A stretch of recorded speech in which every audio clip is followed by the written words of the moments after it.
Picture this, a dark, Celtic-inspired world brimming with lore, challenging enemies, and choices that matter. Now imagine it's flown completely under your radar.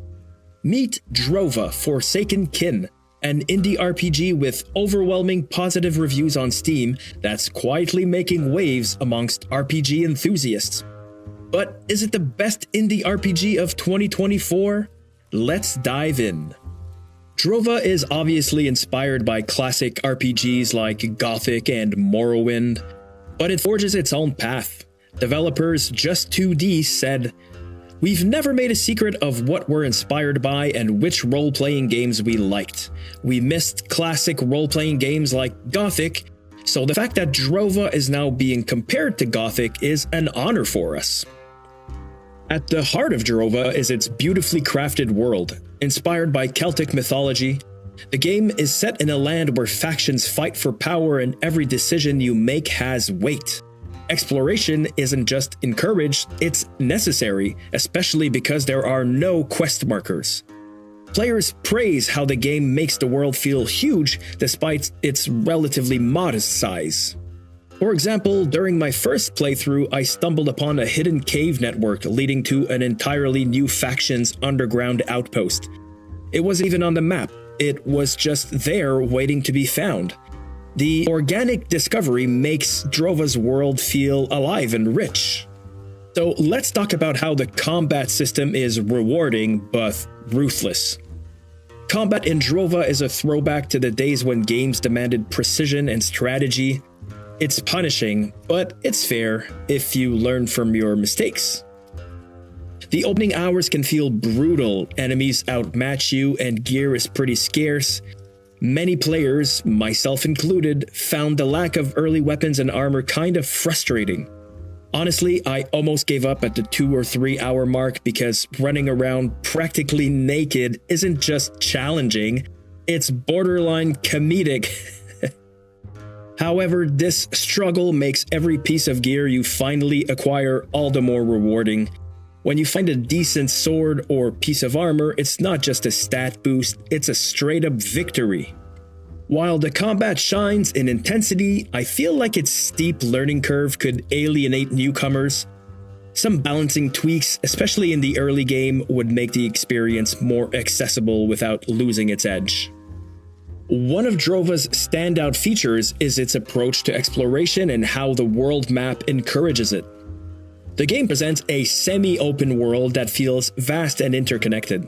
The level design cleverly incorporates both open areas and tighter, more dangerous paths, making navigation feel like a strategic decision. Every nook and cranny invites curiosity. What lies behind that forest clearing? What's inside that abandoned hut? The world map plays a significant role in creating that sense of mystery, and it offers just enough guidance to point you in a general direction without holding your hand. And amidst its tough combat and challenging exploration, Drova provides some much-needed relief through its minigames, particularly lockpicking and fishing. Both are simple but surprisingly satisfying. These mechanics aren't just fluff, they contribute to the pacing of the game, offering moments of levity and accomplishment that balance out the punishing difficulty. Another cool aspect that sets Drova apart is in its skill and stat upgrade system.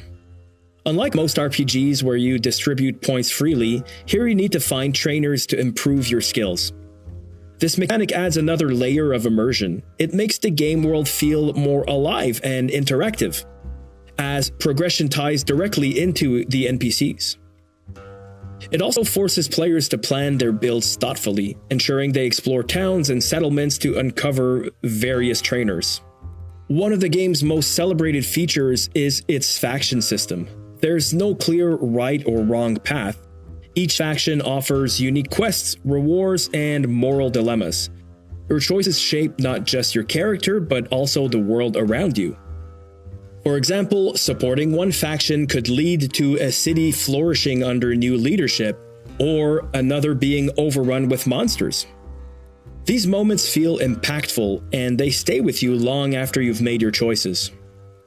Drova leans into its dark, gritty aesthetic with stunning pixel art and detailed environments. The art direction pulls you in while the ambient soundtrack enhances the mood. If I can add one critique here, the visuals are undeniably gorgeous, but the dialogue doesn't always match the same level of polish. While the lore is intriguing, the writing can feel a bit basic at times, like it's missing the nuance you'd expect from such a richly designed world.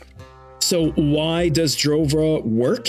It's all about the balance between freedom and challenge. The game doesn't hold your hand, it lets you sink or swim. This design philosophy appeals to fans of hardcore RPGs who crave meaningful exploration and player choices. Steam users rave about the exploration and world building. However, many echo the sentiment that the difficulty and sparse early game rewards can be a double-edged sword. So what could be better? No game is perfect, and Drova is no exception. Here's what it could improve. Early game balancing. A smoother introduction for new players without sacrificing difficulty. Gear availability. More early game weapons and armor to enhance the exploration loop. The writing. While the lore is compelling, the dialogue could use more depth to fully immerse players.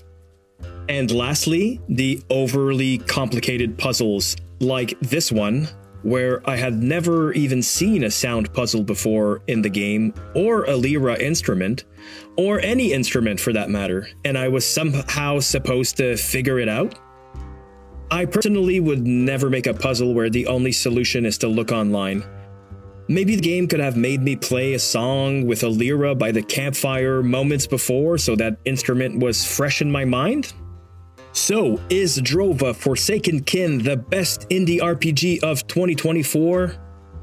I may have been a bit critical, but for me so far, yes, absolutely. It's definitely one of the most unique either way. With its unforgiving combat, rich world building, and overwhelming positive feedback on Steam, Drova has carved out a niche for itself. It's not a game for everyone, but if you're up for the challenge, it might just be the game for you. If you've played Drova, let me know your thoughts in the comments, and if not, what's your favorite hidden gem of 2024? Don't forget to like, subscribe, and ring that bell for more deep dives into indie games and great game design. I'll see you in the next one.